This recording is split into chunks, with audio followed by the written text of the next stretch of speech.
Chris back with another double top 10 review uh, today. And today we're going to be talking about Alex Garland's Annihilation.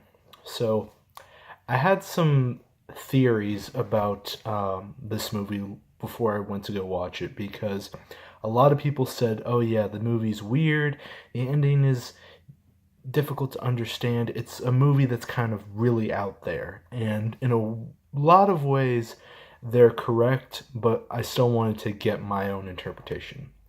So the movie basically follows Natalie Portman, who's this biologist who has this husband who is in the military, played by Oscar Isaac. So yes, Padme Amidala and Poe Dameron are in the same movie, and it's awesome. And it's also an Alex Garland movie, so it's awesome also. But her husband basically was missing for like almost a year, and he comes back randomly and reunites with Natalie Portman, his wife, and all of a sudden gets sick. Brings him to the hospital, and eventually they're brought to this military installation facility type place where they're monitoring him. And so she goes into this place called the Shimmer, which is basically this quarantine zone where this pink bubble is, and she and these other badass group of females go inside this place and basically have to discover what this whole quarantine zone is all about and why it's spreading closer and closer every day to the other states and other places in on Earth and everything. So one of the things that I definitely like is Natalie Portman. She carries this movie. She carries this movie, and her performance, I think, drives the movie. If there was anyone else I think that does a great job in this movie, it's probably Jennifer Jason Leigh. She also does a great job in this movie. I mean, two of them together on screen, I liked it a lot.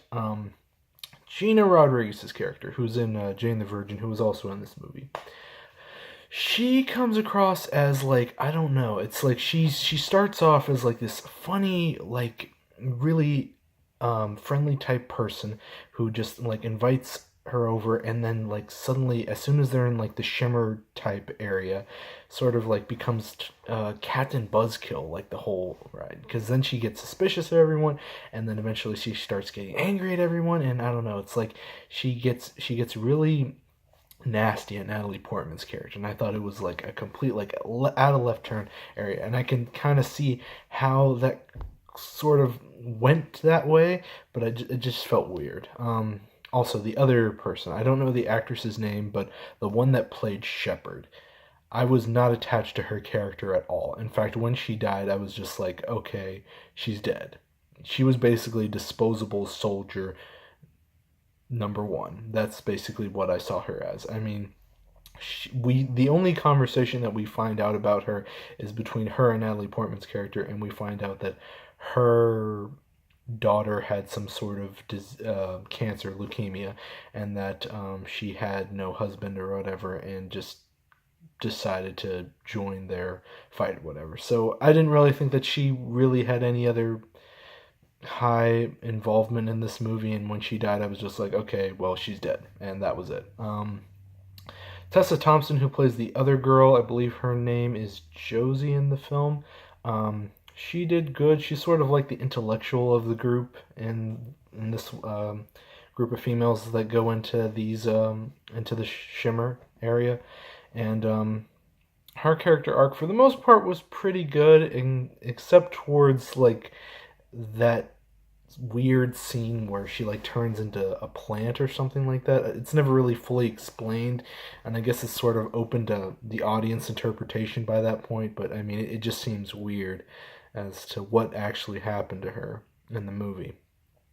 Um, and then lastly, we have Oscar Isaac, who doesn't really have a big part in this film, but I think it's a role that I think he's really good at. I mean, he says very little lines, but one of the things that I think is really weird is that, and I don't know if it's just me, in some scenes it's like he's talking in his regular voice and everything. He's just talking, doing his, Oscar Isaac thing.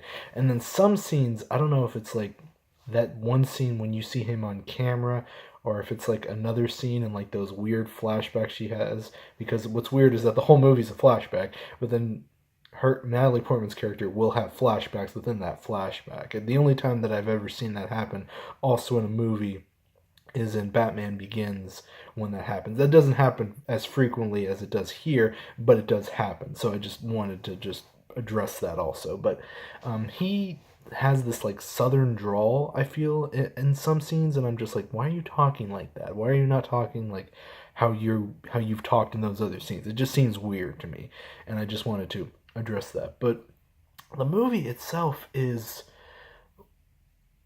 it's very strange, it's one of those things. I mean, it's not a hard concept to wrap your brain around, but I mean, just the ending sort of just brain teases you at the end, because there's that whole uh being that mimics Natalie Portman's character, and they're doing like the things where they're moving their hands, and then she falls, and then that thing falls also, and then like that grenade goes off, and then it just burns down the whole shimmer and everything, and then she's being questioned by Benedict Wong and everything, and he's just like, oh, it was an alien and all that. And I'm just like, I guess they were aliens. I mean, you don't have to really say they were aliens. I mean, it seemed like they were aliens. I mean, they had that one scene towards the really beginning of the movie. It doesn't make any sense when you see it towards the beginning of the movie. It's like it's like this comet or meteor or some sort of projectile that hits the lighthouse, and that's how sort of the shimmer forms around it.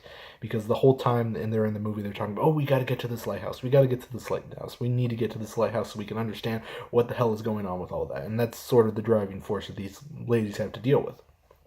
But the thing was, it was just that whole payoff at the end where, you see Oscar Isaac and then the other Oscar Isaac right behind him just like, tell Lena that I love her and whatever, and then he kills himself, and then there's another Oscar Isaac, and then, she goes back, and then once the shimmer's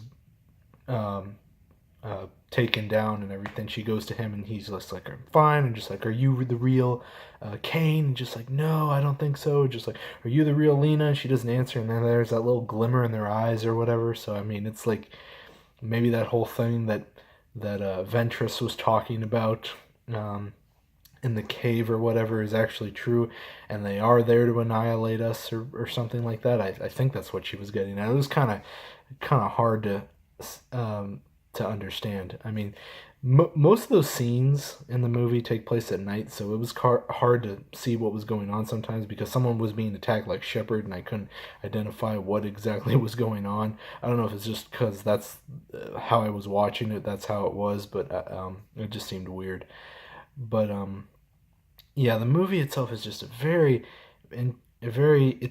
intriguing. It asks great questions, but at the same time, it's something that I think you need to watch more than once, and I think I will watch it more than once, just because I need to wrap my brain around it just a little bit more. But I mean, I liked it. Alex Garland does a great job.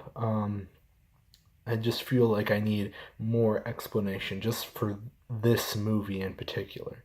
I'm not saying it was a bad movie. I'm saying that it just feels like this is a movie that you'll probably need to rewatch maybe more than one time. Kind of like when Inception first came out, and I had to watch that multiple times. And after like the second time, I think I understood it. I understood it a lot more. But of course, I look at a movie like Inception now compared to this, and I'm just like, Inception's like a cakewalk compared to this. No doubt in my mind. But other people will feel differently about this, and I understand that, but that's just my personal take when it comes to Annihilation. So let me know what you guys think about that. Please check out my other review that I did today about Love, Simon, which I saw the screening for today also, and be on the lookout for my Walking Dead review, which I will be posting on Sunday. So I will see you guys in the next video. Adios.